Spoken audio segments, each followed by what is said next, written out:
Because that's all you ever hear about in this country is our differences. That's all the media and the politicians are ever talking about, the things that separate us, things that make us different from one another. That's the way the ruling class operates in any society. They try to divide the rest of the people. They keep the lower and the middle classes fighting with each other so that they, the rich, can run off with all the fucking money. Fairly simple thing, happens to work. You know, anything different, that's what they're going to talk about. Race, religion, ethnic and national background, jobs, income, education, social status, sexuality, anything you can do, keep us fighting with each other so that they can keep going to the bank. You know how I describe the economic and social classes in this country? The upper class keeps all of the money, pays none of the taxes. The middle class pays all of the taxes, does all of the work. The poor are there just to scare the shit out of the middle class.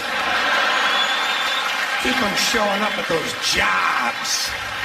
Elizabeth Warren, our friend who runs the TARP fund, she had an article in the Washington Post yesterday. She was talking about what's happening to the middle class. The Center for American Progress, they also put out a report this week. Back in the 50s, it only took dad to work. Yeah. Mom could stay home.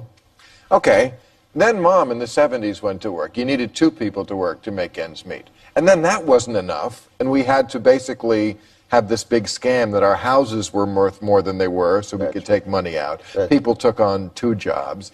And after that, then we credit card debt. And she was saying, we're out of tricks.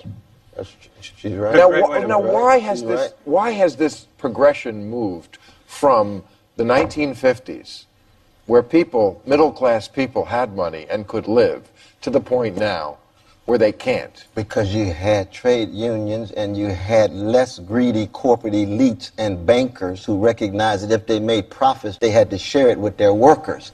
With greed run amok now, you got a middle class shrinking, and you got an economic team in place now that still views jobs as an afterthought. They talk about the end of recession, recovery. For who? Jobless Bankers? recovery. Wall Street? Yeah.